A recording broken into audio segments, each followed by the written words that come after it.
wal ikhlasu fil ilmi yakumu ala arba'ati usulin biha tatahaqqaqu niyatul ilmi lil muta'allim idza qasadaha.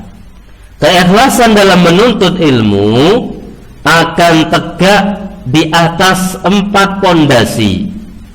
Dengannya akan terwujud niat ikhlas dalam bertolabul ilmi ketika seorang penuntut ilmu meniatkannya. Ya. Jadi keikhlasan dalam menuntut ilmu akan tegak di atas 4 pondasi. Dengannya akan terwujud niat ikhlas dalam bertolabul ilmi ketika seorang penuntut ilmu itu meniatkannya. Ini penting kita untuk membiasakan. Kenapa? Sebelum kita beramal soleh, kita latihan untuk mengikhlaskan dalam tolabul ilmi. Nanti beramal solehnya, nanti dalam dakwahnya juga, dalam perjuangannya. Yang pertama apa? Al-awwalu raf'ul jahli an nafsihi. Yang pertama adalah ya, menghilangkan kebodohan pada dirinya. Jadi niat yang pertama adalah untuk menghilangkan kebodohan. Yang kedua, raf'ul jahli anil khalqi, niatnya dengan belajar nanti bisa menghilangkan kebodohan kepada sesama makhluk. Yang ketiga, ihya'ul ilmi wa hifdhuhu minadh-dhayya, meniatkan untuk menghidupkan ilmu, menjaganya dari ketersia-siaan. Ya. Jadi ketika belajar ilmu niatnya untuk dakwah, untuk menjaga ilmu, untuk mentarbiyah. Dan ilmu itu akan menguat, mengakar kalau diajarkan.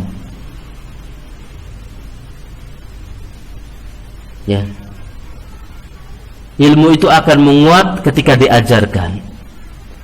Dan disebutkan dalam kitab Ma'alim Thoriq fi Thalabil Ilmi, zakatnya ilmu itu adalah dengan mengajar. Zakatnya ilmu dengan mengajar. Ya. Dizakati ilmunya dengan mengajar. Nggak ada yang mau belajar sama anak, Ustaz. Ya. Insya Allah ada. Ya. Yang penting kita ini ya punya kesungguhan, punya niat yang baik. Nanti sedikit demi sedikit akan ada orang yang yakni belajar, mengambil faedah dari kita. Ya, apa yang kita bisa, yang penting sesuai dengan Al-Quran dan Sunnah Rasulullah SAW dengan pemahaman para sahabat tabi'in wa atba'ut tabi'in. Ya. Kemudian yang keempat adalah al-amalu bil ilmi, masya Allah. Jadi niatnya belajar juga untuk diamalkan. Ya, ana beberapa kali sekarang ana nggak pingin santri itu hanya dapat maklumat aja, karena secara prakteknya itu nggak ada. Ya, malah jadi bahaya kalau santri itu hanya pintar tapi prakteknya nggak ada. Kadang saya isi mauidhah, ya, kadang dari yang diketahui supaya dipraktekkan.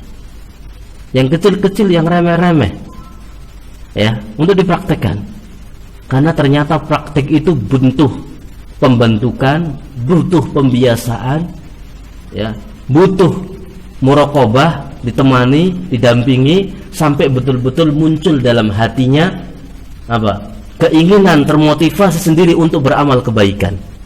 Ya. Jadi agar supaya niat ikhlas ada pada diri kita, maka yang pertama niatkan untuk menghilangkan kebodohan pada dirinya. Niatkan untuk menghilangkan kebodohan kepada sesama nanti ketika yakni dia telah mendapatkan ilmu. Niatkan untuk menjaga ilmu, menghidupkan ilmu dari ketersia-siaan. Niatkan untuk diamalkan ilmunya. وذكر فإن الذكرى تنفع المؤمنين